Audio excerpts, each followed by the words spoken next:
In today's digital age, astrology, tarot readings, and gemstone healing and similar practices have surged in popularity, especially among youth and vulnerable individuals. Social media platforms, YouTube channels, and mobile apps promote these practices as sources of guidance, healing, or control over one's future. But beneath their mystical appeal lies a reality that demands scrutiny, one grounded in ethical concerns, scientific disproof, and strong religious condemnation, particularly in Islam. Across India and beyond, astrology and tarot reading have become commercialized industries. Many turn to these practices during emotional, financial, or relational crises, hoping for clarity or comfort. Unfortunately, this often leads to exploitation. Practitioners, many of whom lack psychological training, offer vague advice, overpriced remedies, or fear-based predictions. What might begin as a spiritual curiosity can quickly evolve into emotional dependence, discouraging people from seeking real-life solutions or professional help. While a few practitioners may be well-intentioned, the overall system profits from insecurity, much like any other psychological crutch. Moreover, astrology's fundamental premise assumes that the position of planets and stars directly influences human behavior and life outcomes. But scientifically, this idea lacks evidence. For instance, in Western astrology, due to the precession of the equinoxes, the zodiac has shifted by about one sign over the past 2,000 years. This means the constellations that Western astrologers rely upon are no longer in the same position they were when the system was first developed, further questioning its accuracy. Vedic astrology, Jyotish Shastra, is a complex, traditional system deeply embedded in Hindu philosophy. It covers various branches, natal, mundane, horary astrology, etc., and involves sophisticated astronomical calculations. However, many self-proclaimed astrologers reduce it to simplistic fortune-telling after completing superficial courses. This undermines its intellectual depth and misleads people into believing their future can be deciphered from mere planetary charts. Even if studied properly, its core assumption, that distant celestial bodies govern human fate, lacks scientific backing. While Vedic astrology uses the sidereal zodiac, unlike Western astrology, which has not corrected for the precession of equinoxes, it still fails to demonstrate empirical validity. Numerous scientific investigations have discredited astrology.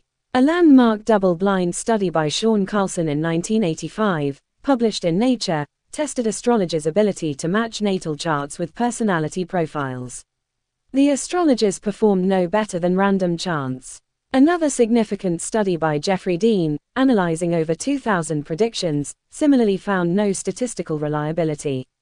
These results are reinforced by psychological phenomena such as the Barnum effect, where individuals interpret vague statements as uniquely relevant, and confirmation bias, which causes people to remember accurate predictions while ignoring failed ones. The appearance of accuracy in astrology is thus a cognitive illusion rather than factual truth. Islam unequivocally prohibits astrology and related practices. The Quran emphasizes that knowledge of the unseen, al-Ghaib, belongs to Allah alone.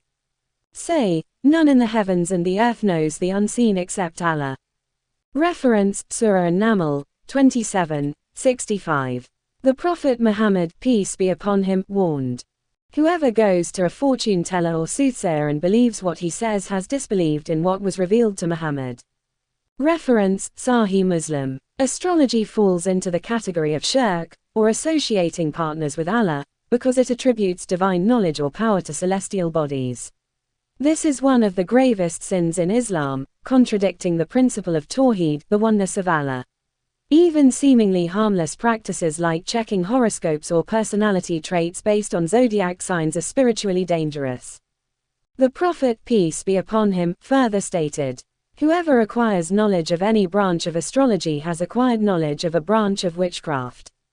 Reference, Abu Dawood. Islamic scholars are in consensus, astrology, gemstone healing, and similar beliefs are deviations from Islamic teachings. Gemstones like amethyst, cat's eye, hakik, or feroza are often marketed as tools to attract love, wealth, or health based on astrological charts. While they may seem harmless, these beliefs again attribute power to objects, something only Allah possesses. Scientifically, there is no credible evidence that gemstones have healing properties or influence fate. Any perceived effect is likely due to the placebo effect.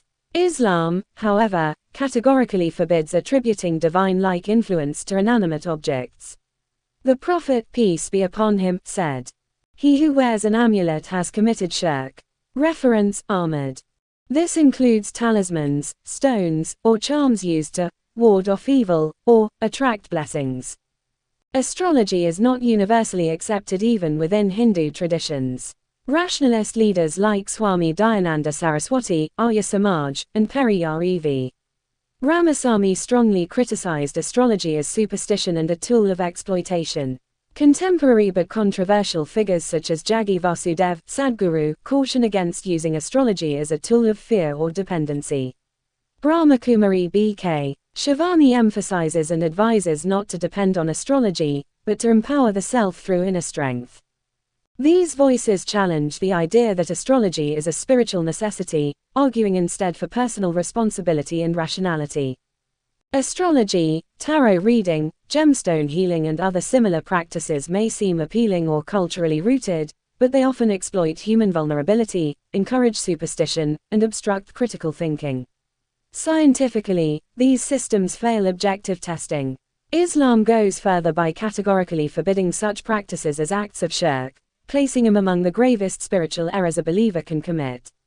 While curiosity about the unseen is natural, the ethical, scientific, and spiritual consequences of these practices should not be ignored.